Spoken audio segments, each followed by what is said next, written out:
Hello, everybody, and welcome to the Hella Show. Can you tell I'm sweating? I'll be your host, Josh Waldron. Is it Hella Zoom? Hella? I don't know. We'll figure that out later. What I want to figure out right now is who's having a better quarantine. Is it Zoom or is it OnlyFans? Why are they the only two ready for this? By the way, I do subscribe to a couple OnlyFans pages, and I don't feel bad about it because when you support OnlyFans pages, you're supporting women-owned small business, and OnlyFans taking 20% of that. And we need to give them back the power right now. By the way, why are those logos so similar? Is that not freaking anybody else out? Like, is it on purpose? Unlikely. Does my acid simulation brain think that it was all part of the plan? Of course, but we'll go over that during the conspiracy episode. In this episode, I just want to give you the vibe. You know, it's a bit of a Colbert, John Oliver twist, a Colboliver hybrid with a millennial spin and a homemade desk. Which actually brings us to our first seg. Seg alert. The bon mot. See, bon mot is French for good word. It's slang for like clever remark, which I hope to have a couple. And it's just what this 1-8 Frenchman needs to make his show parfait. This week's bon mot is millennial. Oh, that's me. This is a remake of the first bon mot I ever did, and I just know America loves remakes.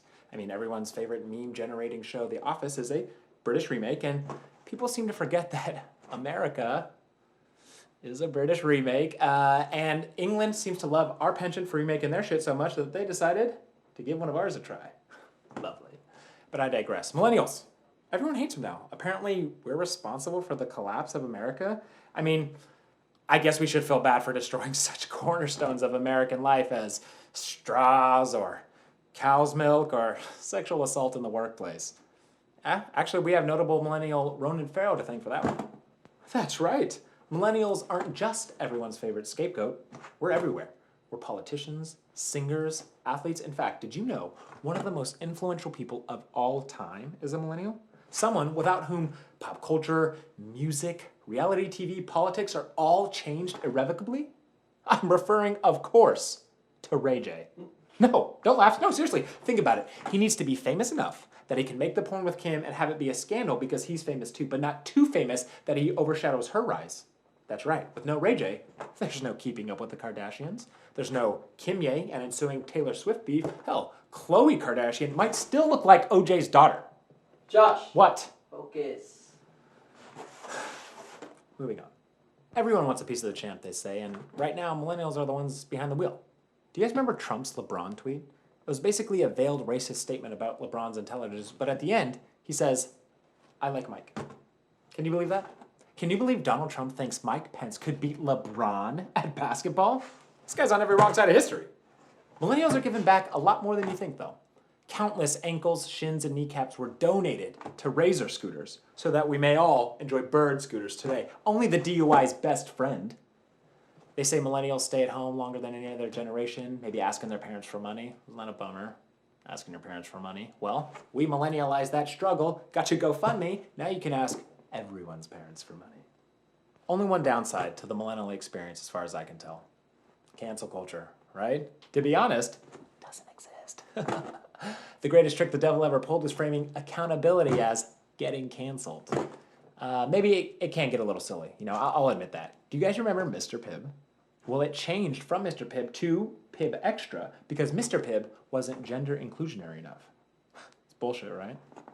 It's actually not true, but it's believable, all right? And that's the main ish, okay? And now, I know I just lied to you, but this next one's totally true, all right? PETA, the People for the Ethical Treatment of Animals, recently released a bunch of animal-friendly language that you're supposed to use with your animals. Instead of bringing home the bacon, now we all get to bring home the bagels. And instead of killing two birds with one stone, I picked a cute picture, now we all get to feed two birds with one scone. And you're probably thinking the same thing I am. Scones? Bagels? Is PETA under the thumb of Big Bread? Is PETA bread? How deep is this gonna go? And then, the last one, I can never understand. I, to this day, have not gotten. Instead of calling it doggy style, they just want you to call it the best option. Yeah, I don't know. That's what PETA said. I think we should just go with it. Should we go with it? We'll just go with it. So what do we do? How can we use millennial innovation to not only help the world, but get everyone back on our side? We turn Trump. How? Well, I'll fucking tell you how. We infiltrate Mar-a-Lago, okay? I looked into it. It costs about $250,000 to gain entry there. Let's crowdfund a cabinet and get in his ear. It'll be easy. If every person who voted for Hillary over Trump in the 2016 election donates 1/4, I mean, obviously I'm not a numbers guy, but that's like $1 billion, okay? And with that kind of money, we can clean Flint's water. We can put 2 LeBron schools in every state in the country except for Alabama. And with the rest of the money, I'll figure out something to do with it.